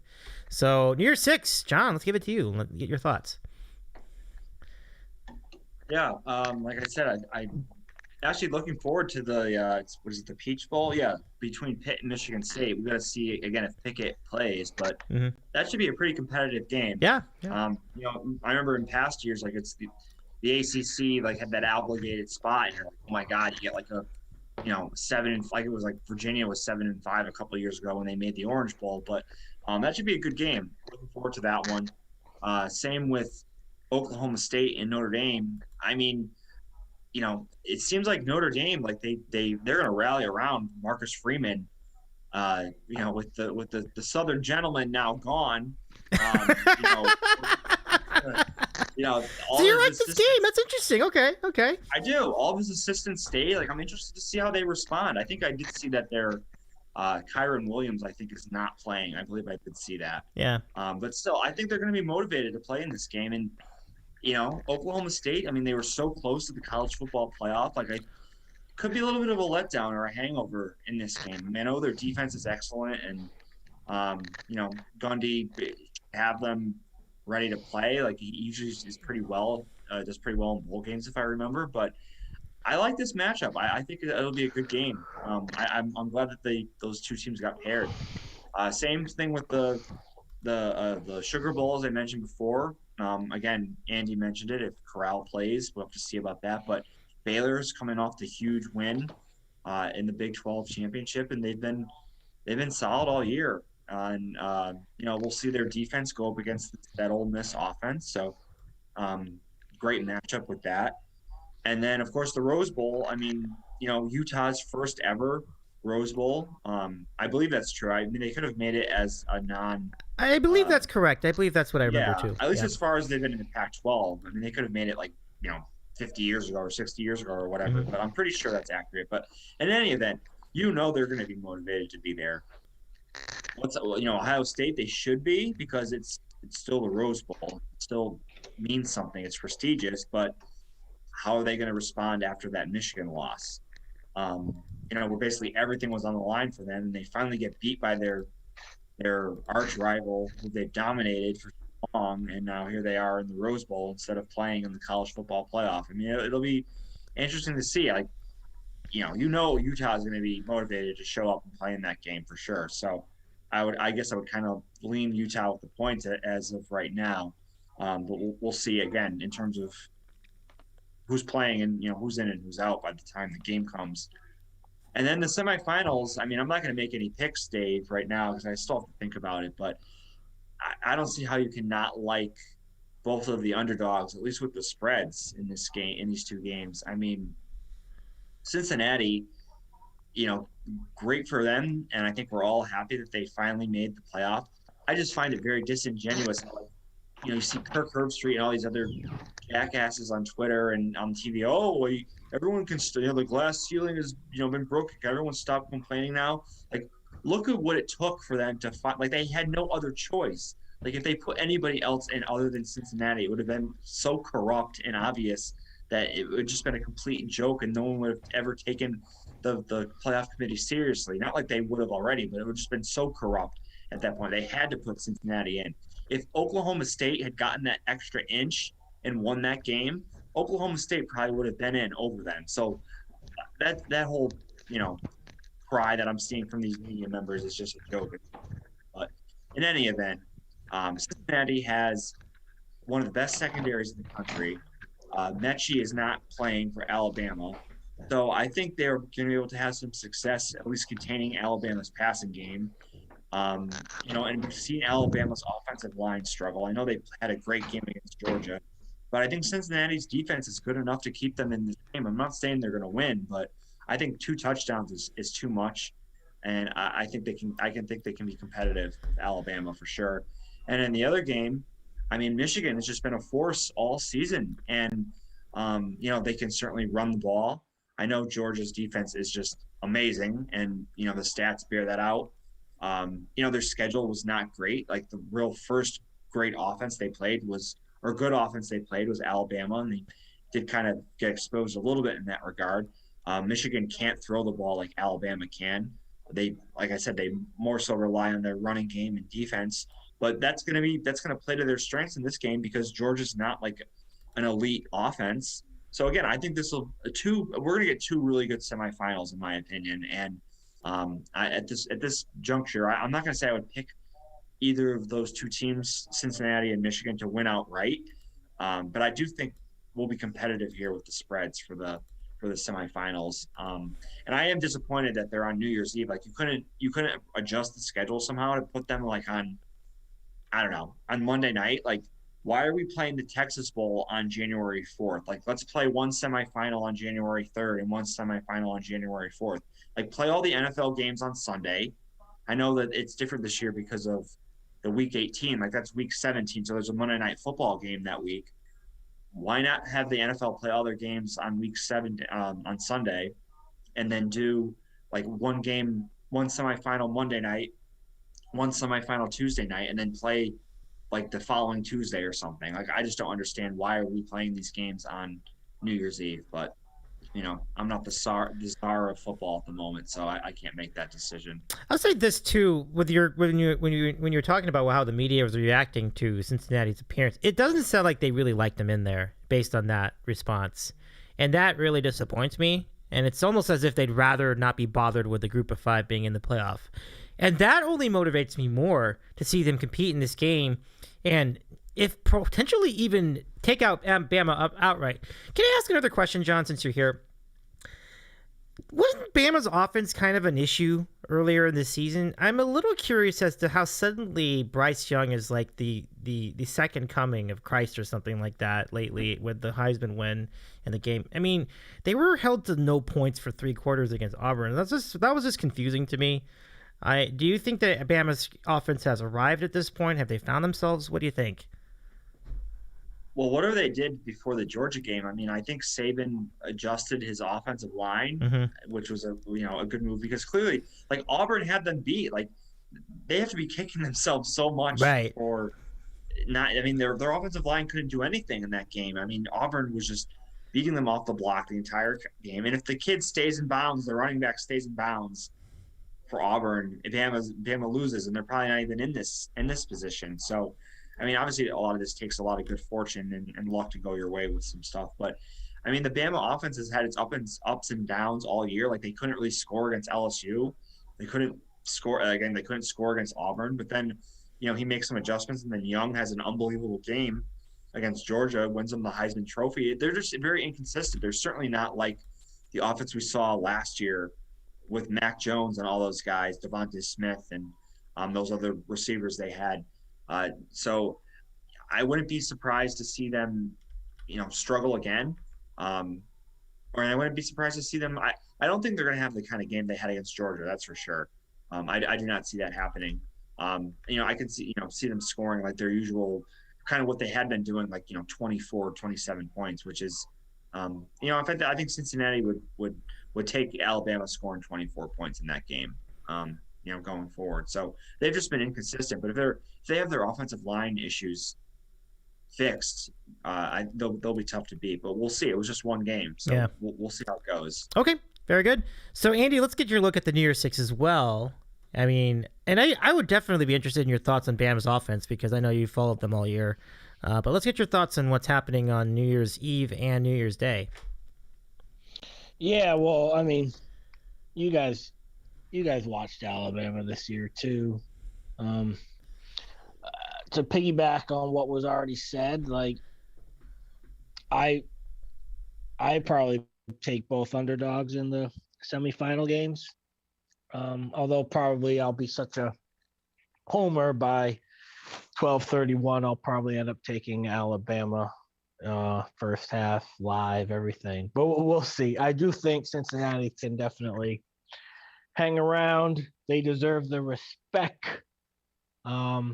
What's weird is I think it was like Greg McElroy was talking with Dog about like they were previewing the conference championship weekend, and then they talked about Cincinnati. And what he said, like the way he said it was like, huh? But that does kind of make sense because he was like Cincinnati like plays better like when they're actually playing teams that are like at their size, at their speed.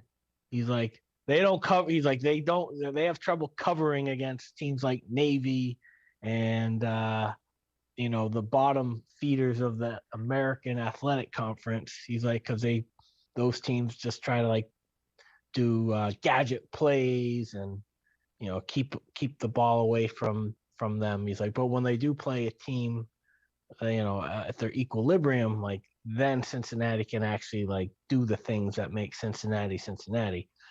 So if that's true, then Alabama is like their true test, and if you want to hang around, then you're gonna have to, Fickle's gonna have to design his best game plan ever. You're gonna actually beat Alabama. I don't think they're gonna beat Alabama. I think they can definitely hang around and make it respectable.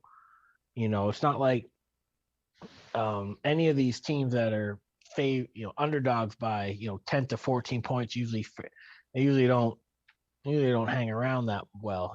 Georgia. Remember when Georgia played Hawaii all those years ago? But anyway, I think Cincinnati can. If their defense can maybe frustrate Alabama a little bit. Or the other side of the ledger is Bryce Young is just kind of taking it to a higher level ever since early November or whatever. Heisman winner and all that stuff. But the Menchie injury is, would definitely worry you. And obviously Alabama's defense is not vintage, and Georgia wasn't able to take advantage of it because Georgia's offense, let's face it, wasn't really that good. They were able to conceal that because of how, quote unquote, dominant their defense was. And as we mentioned, like the Georgia quarterback never really had to do anything in the regular season because they were just protecting big leads. But speaking of Georgia, I would definitely take Michigan in that game. I think Michigan, and funhouse me for thinking Iowa could keep it comfortably close in that Big Ten game. Whoa, were we wrong? Iowa looked like a pile of dog shit. But I think Michigan can keep it close. You know what's funny? We didn't really talk about because we haven't had a show in a while. And put the Alabama blinders aside, like you can make a case that Michigan could have been like the 1 seed in the playoff. Yeah. Yep. Like it's worth the discussion, Mm-hmm. but let the chips fall as they may, and Michigan can prove itself as a 1 seed by taking care of Georgia first step. And I'll be into all these games, obviously. We kind of talked about Oak State, Notre Dame. Could be sneaky good, as John mentioned. I'll probably take Gundy. What's funny about that Utah-Ohio State game, I can see Ohio State kind of channeling their inner Alabama when Alabama's not in the playoff, and when Alabama plays a team like Michigan State or Utah in like a Sugar Bowl when they're not interested, and those teams like Utah or Michigan State can kind of hang around and even beat them. I can kind of see that happening this year. If Ohio State either shows up disinterested or shows up with a bunch of guys not playing, give me Utah. Utah, and I'm not a big Whittingham guy. I'm not a big Utah guy, but Cam Rising, I like Cam Rising. That team totally changed when they benched Brewer, and then Brewer, I think he like quit the next day. And then Wow. when Cam Rising came in, Right. They just turned into a totally different team. And then Baylor, Ole Miss, yeah, that can. There's a lot of uncertainty right now with guys who may play or who may not play. But on paper and at full strength, I would lean Ole Miss. That is a very interesting matchup because you're talking about the with everybody healthy and playing, as you mentioned, is the classic offense versus defense type game. That would be a very who are they going to play? Like Baylor played that true freshman, right, in the Big 12 championship. So would they? Yeah, that guy was good. Yeah, I think he's I forget who described him as like a little miniature Colt McCoy. But throw that kid out there. I feel like the guy Bohannon or whatever his name is more of like a, don't lose the game for us kind of guy. Whereas the Blake Shapen guy, he's more of like a chuck it and sling it kind of guy. Right. Well, all in all, I'm looking forward to these bowls as well, and it's going to be really fun doing this contest and in the context of the bowl season because this year we finally can bet more of the games, and the reason is because of the NFL's expanded season. So we used to cut off the contest here at week 16, and this was it. So you had to pick 4 bowls out of 3 or 4 weeks of football. This time we can do each week of games as its own set of picks. So we're going to start with the first round of bowls, and basically the way that we will set them up is that as we go through each week, we'll just go Wednesday to Wednesday. So everything between this Wednesday and next Wednesday. So any game from Friday up through Tuesday will be on the board. Then Wednesday comes in, we'll do the written picks, of course, on the website, and we'll do any game from Wednesday up through next Tuesday. To account for that, we might have some early kickoffs on a Wednesday. If you do want to do a game like that, just get that pick to me a little earlier, and we'll try to get them in as soon as you can, I guess, basically, is what I would be asking.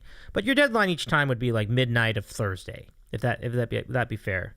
No, I mean the Tuesday before, I should say. So midnight the Tuesday before for each subsequent week will be our deadline to put in picks, and we'll be good to go there. So I'm ready to go. So we only have to pick games for the next week. And we have some good matchups to select. So let's go back to John. Let's finish your season off with a bang, John. Let's see what you got for week number 16 in the college football with those picks from the college football bowl season. All right, Dave. So just to confirm, so we're going to have like 6 more picks, including these tonight. So it's like there's like three Wednesday to Wednesdays here. Yes. I love it. Okay. I'm very excited about this. I can't wait to see how we'll do with more, because 2 things are great about this. 1, you get to do more games, but 2, we don't have so much time between them, which is going to be really helpful. Like we won't have to, you know what I mean? Like we don't have to pick a game like 3 weeks in advance. So You're right, because a lot of it could change between now and then, so that's good. So I'm glad we made this change. So, all right, so we'll start off here. I'm actually going to go to the game on Monday, and this is the Myrtle Beach Bowl between Old Dominion and Tulsa. This is going to be an interesting one. Probably one of the ones we said we wouldn't watch in our backyard, but hey, you know what? We're going to make a pick here. I'm going to take ODU, getting 9.5 from Tulsa here. This Old Dominion team, they're definitely going to be motivated to be in this game. They were one of the 3 teams, along with New Mexico State and UConn, that did not play last year in 2020 due to the whole COVID situation. So this year, clearly they did not start off well because of that fact that they hadn't played football for a whole year. They had a new coach, and it just took a while to get things going. They started off the season 1-6. They've since won 5 in a row to get into this bowl game, and I know they're going to be motivated to play here. They're going up against a Tulsa team that, listen, I mean, they clearly play in a little better conference, the AAC, but I do not think they're like a great team by any means, and I certainly do not think they should be giving 9.5 points. Their offense is not very good, and they're just not a team that wins by a large margin. Their defense is solid. I will give them that, but I think Old Dominion's been playing very well, and I just look for them to keep this roll going, and 9.5 is way too much. So give me Old Dominion plus 9.5 in the Myrtle Beach Bowl. That is my first pick for this set of bowl games. And then my second pick, we will go the very next day to the Idaho Potato Bowl, and we will take Wyoming laying the field goal against Kent State. Kent State, I might be a little bitter here because of what I saw in the MAC title game, but could not have been a worse performance out of them. Their so-called dynamic offense couldn't do anything for the first 2.5 quarters of the game. They were just penalties. They just couldn't move the ball, making all sorts of unforced errors, and their defense is just horrendous, especially against the run, and that is not what you want going up against this Wyoming rushing attack. That's what they're going to do. They're just going to pound the ball the entire game, and Kent State's undersized defensive front is not going to be able to hold up against this. Wyoming has one of the better pass defenses in the country. We saw what they did when they went up against Utah State. That was their coup de grace performance of the year. Just absolutely steamrolled them. Utah State couldn't do anything in the air, and Wyoming destroyed them on the ground. And that's basically, Kent State is basically a little worse version of Utah State. So I think this is a great matchup for them. They're clearly going to be a little more comfortable in the elements playing here in Boise, if there is elements, because they're going to be able to run the ball. And now I don't believe there's any opt-outs or players missing or transfer situations or coaching changes. So I like this one. So we'll go Wyoming -3 in the Potato Bowl, and we'll go Old Dominion plus 9.5 in the Myrtle Beach Bowl as our bowl picks for this first set of Bowl Mania. All right, so going for some deep cuts here, John. I appreciate you. Good luck, my friend. Thanks for the picks. Let's give it a look. Yeah, that Tulsa can be kind of annoying too, so I endorse your pick for sure. I do. All right, let's go to Andy's picks. And Andy, when we're ready for your bowl picks for Week 16 for this round of the bowls. Let's do it. Yeah, I'll be quick with the picks here. Game number 1, just to stick with tradition, we're going to take Middle Tennessee State plus 10, and that will be against Toledo in the Bahamas Bowl. And there's really no scientific, analytical, substantial reason to take Middle Tennessee State in this game, other than the pure fact that they happen to score 50 against a very, very, very, very good Monmouth team, as a matter of fact.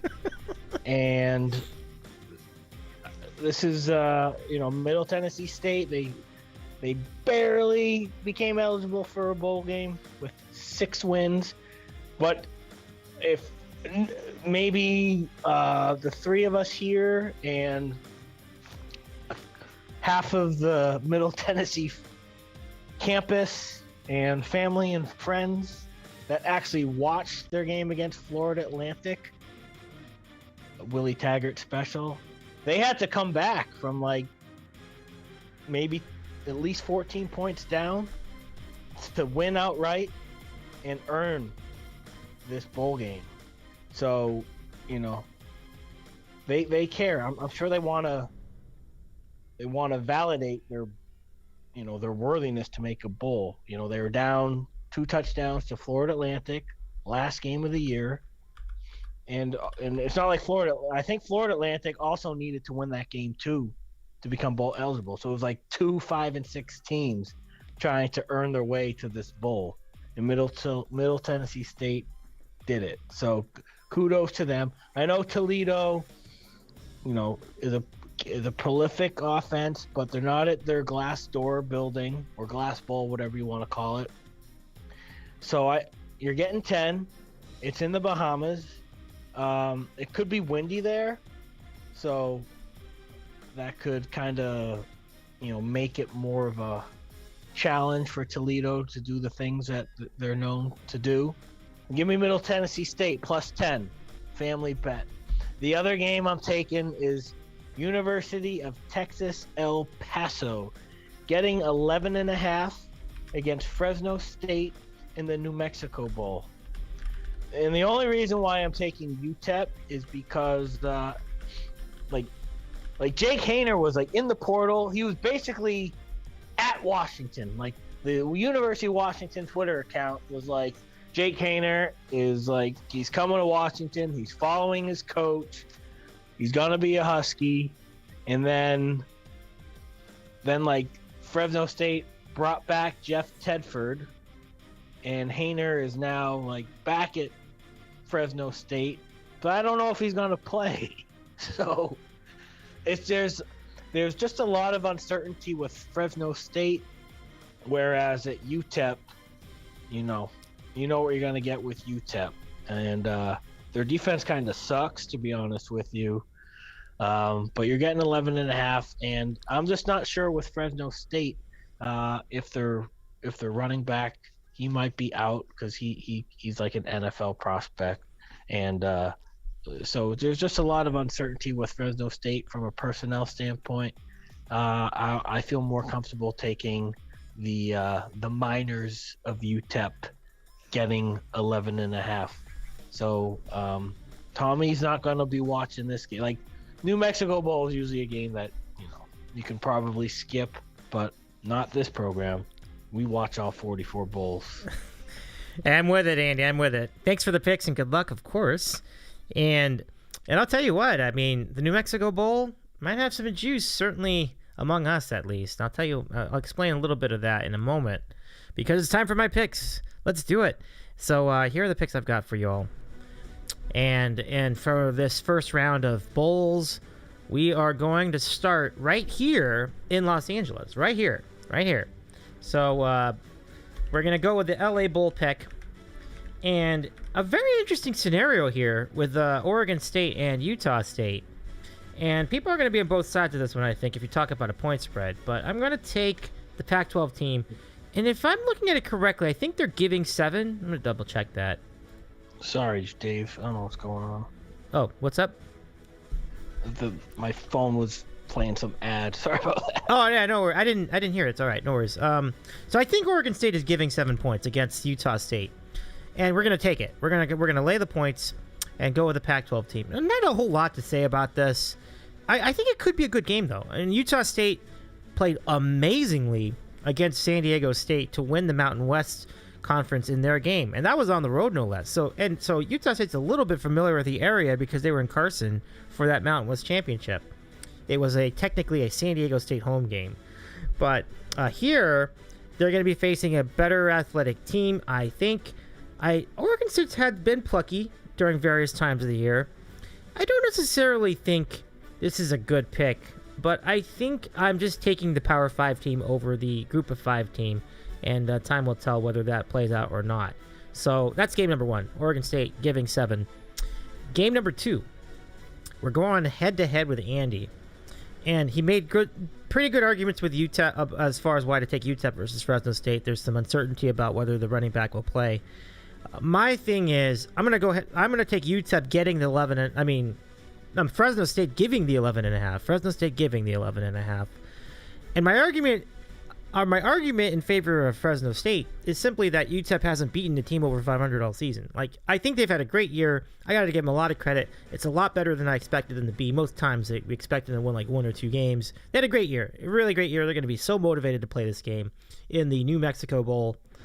But the fact remains, I just don't think they've really played anyone that tough.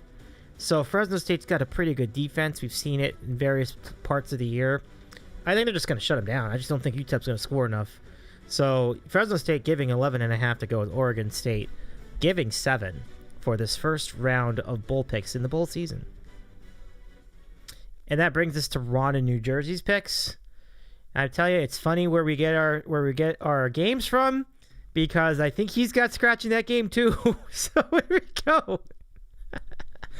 All right, so he's gonna go head to head with me on the LA Bowl on Saturday. We cannot wait to get to these games. We're really chomping at the bit with this round. So he's gonna go with Utah State getting 7, and I presented a good case for that. I think Utah State's pretty good. I mean, they won their conference. I mean, you can't argue that. They've had a very good year. So Ron will go head to head with my pick, +7 in game number 1. Game number 2 for Ron. He is going to go UAB getting 7 against BYU in the Independence Bowl. So for Ron in New Jersey, for this first week of bowls, he will take Utah State getting 7 and UAB getting 7 as well in their respective bowls. And that brings us to our good little friend, Ron's son, Brody. And I don't even know if he's that little at this point. I mean, time flies, you know. But Brody's got these picks for us to close it out with this round of bowls. Here we go. Very exciting.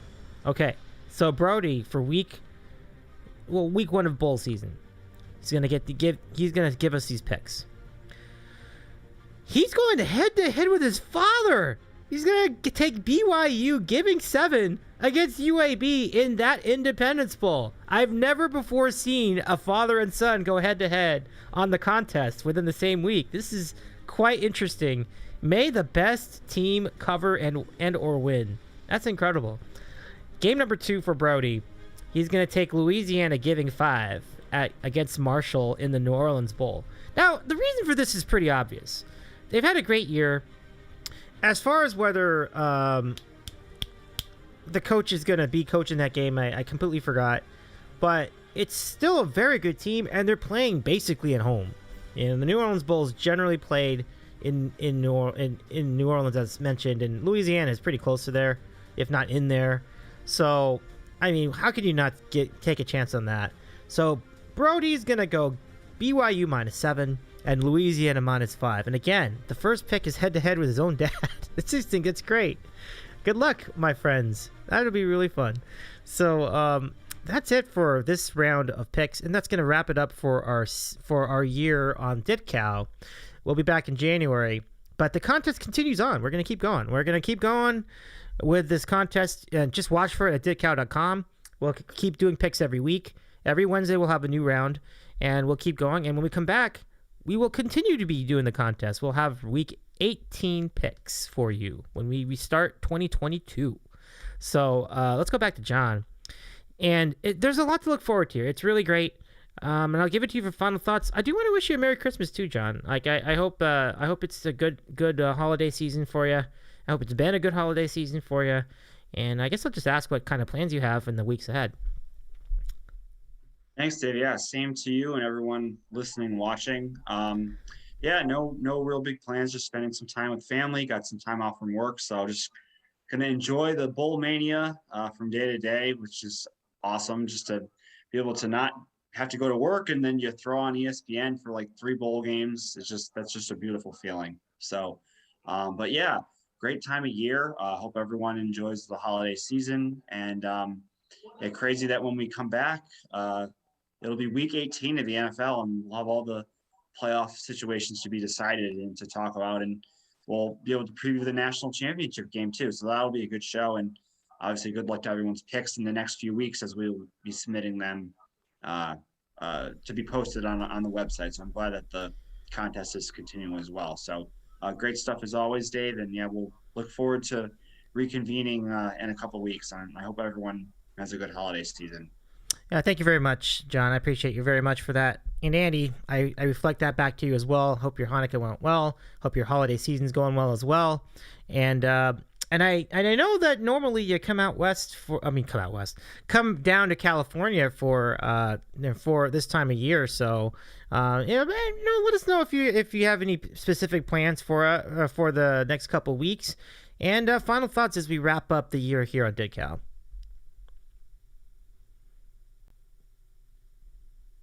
Oh, that must be. Oh, you know what? I think Andy just popped back. I think what's going on.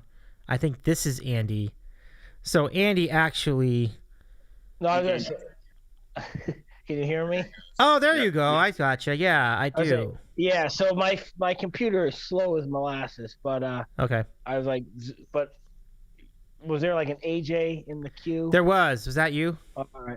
Yeah, it is me. But you can close it. It works now. Next time we can use the computer. But sorry for your technical difficulties on my end. But yeah, Merry Christmas. I will not be going to Palm Springs this year. I'm going to Turks and Caicos this year. Whoa! It's cool. Yeah, never been. So usually I do hang out with my mom for Thanksgiving and Christmas and visit my dad in between. But this year, my dad was like, "Let's go somewhere for Christmas," and so I was like, "Okay." My mom can, it's family. There'll be more Christmases, and it's when you have divorced parents, you kind of have to juggle. You can't be two places at once. You can only be at one place at one time. So we do what we can do.